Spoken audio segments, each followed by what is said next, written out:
ও ইনকলাব মঞ্চের মুখপাত্র শরীফ ওসমান হাদী আর আমাদের মাঝে নেই।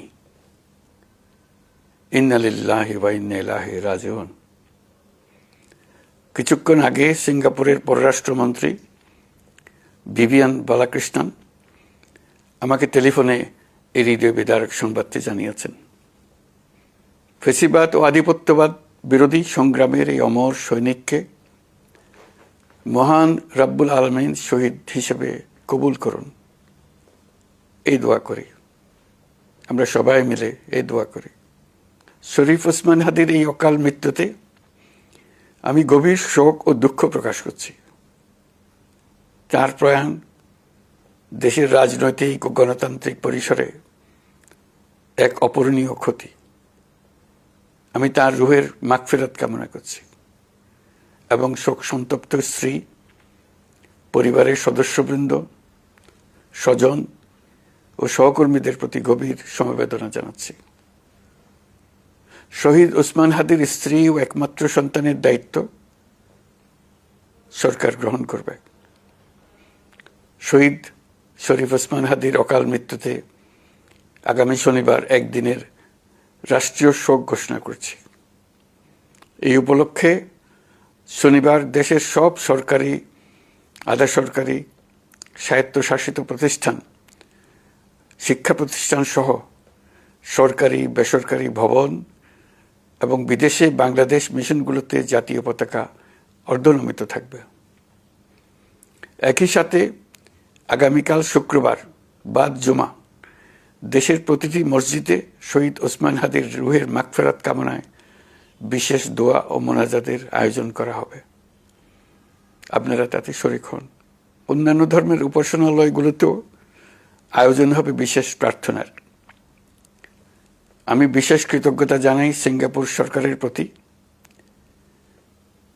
তারা হাদীর চিকিৎসায় অত্যন্ত আন্তরিকতা ও পেশাদারিত্ব দেখিয়েছেন।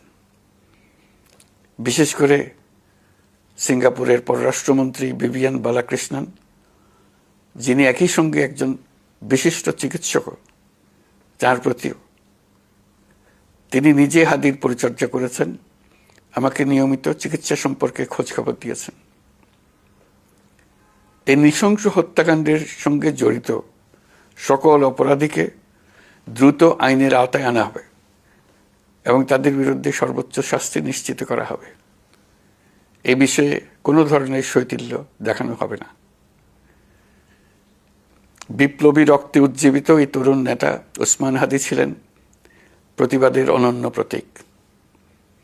তার কর্মের মধ্য দিয়ে তিনি শুধু প্রতিবাদ নয়, দেশপ্রেম, ধৈর্য ও দৃঢ়তার অনন্য দৃষ্টান্ত রেখে গেছেন। আমি দেশের সকল নাগরিকের প্রতি আন্তরিক আহ্বান জানাচ্ছি, আপনারা ধৈর্য ও সংযম বজায় রাখুন। আইনশৃঙ্খলা রক্ষাকারী বাহিনী ও সংশ্লিষ্ট সংস্থাগুলোকে পেশাদারিত্বের সঙ্গে তদন্ত কার্যক্রম পরিচালনা করে সুযোগ দিন। রাষ্ট্র আইনের শাসন প্রতিষ্ঠায় সম্পূর্ণরূপে প্রতিশ্রুতিবদ্ধ। আমি আবারও স্পষ্টভাবে বলতে চাই, ওসমান হাদী ছিলেন পরাজিত শক্তি ফ্যাসিস্ট সন্ত্রাসীদের শত্রু। তার কণ্ঠ স্তব্ধ করে বিপ্লবীদের ভয় দেখানোর অপচেষ্টা সম্পূর্ণভাবে ব্যর্থ করে দেন। ভয়, সন্ত্রাস কিংবা রক্তপাতের মাধ্যমে এদেশের গণতান্ত্রিক অগ্রযাত্রা কেউ থামাতে পারবে না। আমরা এখন গণতান্ত্রিক উত্তরণের চূড়ান্ত পর্যায়ে উপনীত হয়েছি। শহীদ হাদী ছিলেন এই প্রক্রিয়ার অবিচ্ছেদ্য অংশ।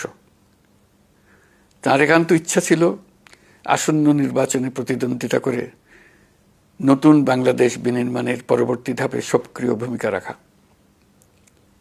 অত্যন্ত দুঃখের বিষয়, তার এই মহতী ইচ্ছা অপূর্ণ রয়ে গেল। তার স্বপ্ন বাস্তবায়নের দায় আজ সমগ্র জাতির কাঁধে ন্যস্ত। আগামী দিনগুলোতে আমাদের সবাইকে ধৈর্য, সংযম, সাহস ও দূরদর্শিতার সঙ্গে এগিয়ে যেতে হবে, যাতে নির্বাচন ও গণতন্ত্রের শত্রু ফ্যাসিস্ট সন্ত্রাসী অপশক্তিকে চূড়ান্তভাবে পরাজিত করা যায়। এই শোকের মুহূর্তে আসুন আমরা শহীদ শরীফ ওসমান হাদীর আদর্শ ও ত্যাগকে শক্তিতে পরিণত করি, ধৈর্য ধারণ করি, অপপ্রচার ও গুজবে কান না দিই এবং যে কোনো হঠকারী সিদ্ধান্ত থেকে বিরত থাকে। যারা দেশকে অস্থিতিশীল করতে চান তাদের ফাঁদে পা না দিয়ে আসুন আমরা সবাই ঐক্যবদ্ধভাবে গণতন্ত্র, ন্যায় বিচার ও গণমানুষের অধিকার প্রতিষ্ঠার পথে অবিচল পদক্ষেপে এগিয়ে যাই। এটাই হবে শহীদ হাদির প্রতি আমাদের প্রকৃত শ্রদ্ধা। আল্লাহ হাফেজ।